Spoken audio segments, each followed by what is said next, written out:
বাংলার শিক্ষা ব্যবস্থা ধীরে ধীরে ধ্বংসের মুখে, এই অভিযোগ তুলে অভিনব কর্মসূচিতে নামলো কংগ্রেস সেবা দল।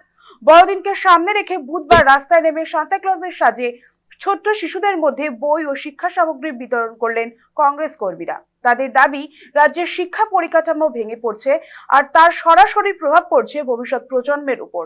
সেই বার্তা সাধারণ মানুষের কাছে পৌঁছে দিতেই এই উদ্যোগ। অনুষ্ঠানে উপস্থিত ছিলেন রাজ্য আইএনটিইউসি সেবা দলের সভাপতি প্রমোদ পান্ডে ও সহ সভাপতি শঙ্কর হাজরা। পাশাপাশি বড়দিন উপলক্ষে মুক্তধারা প্রকল্পের অধীনে বিশেষ এই কর্মসূচির আয়োজন করা হয়।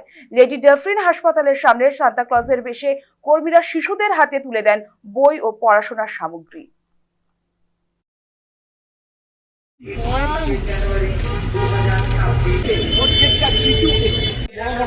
এক মিনিট চলতে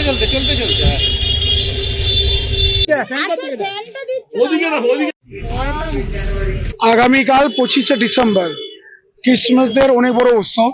এই উৎসবটা নিয়ে আজকে সান্তাক্লজ 48 নম্বর ব্লকে রাস্তায় নেবে বাচ্চাদের শিশুদেরকে কিছু উপহার দেবেন। আপনারা দেখেছেন বাংলায় যে এডুকেশন হাল, শিক্ষা ধ্বংস, সেই জন্য আমাদের শিক্ষার মুক্ত ধারার মাধ্যমে শিক্ষা আমরা সবসময় জোর দিয়ে আসছি। আইএনটিইউসি সেবা দলের তরফ থেকে আজকে উনি বাচ্চাদেরকে বর্ণপরিচয় তুলে দেবেন। শিশুদেরকে আমরা এটাই দাবি করছি, প্রত্যেকটা স্কুলের মধ্যে শিক্ষা ব্যবস্থা ভালো। এই যে প্রাইভেটকরণ হচ্ছে, সরকারি স্কুলগুলো প্রাইভেটকরণ, আর আমাদের মহিষীদের যে হিসেবে কেন্দ্র সরকার অপমান করে যাচ্ছে, রবীন্দ্রনাথ ঠাকুর, ঈশ্বরচন্দ্র বিদ্যাসাগর, মহাত্মা গান্ধী, এই জন্য আজকে সান্তাক্লজ নিজের রাস্তায় নেবে এই বর্ণপরিচয় বইটা সবাই হাতে তুলে দেবে শিশুদের হাতে। খাতা, বই, কলম সবই কিছু দেবেন। ওনার ব্যাগে ঝুড়ি থেকে যা বেরোবে সব দেবেন।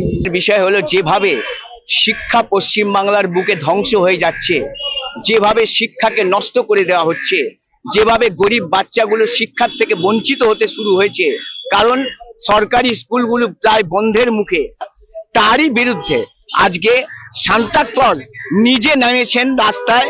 তিনি এইটা বলতে চাইছেন, এই বার্তা দিতে চাইছেন যে শিক্ষা যাতে ধ্বংস না হয়, বর্ণ পরিচয়, কৃষ্টি বর্ণ পরিচয়ের যে সৃষ্টি, সেটা যেন ধ্বংস না হয় পায়, সেই জন্য তিনি নিজে হাতে আজকে এই বই, পুস্তক, শিক্ষার্থীদের মধ্যে পুস্তক সামগ্রী, মানে তাদের শিক্ষার সামগ্রী আর বাচ্চাদের কিছু খেলনা দিয়ে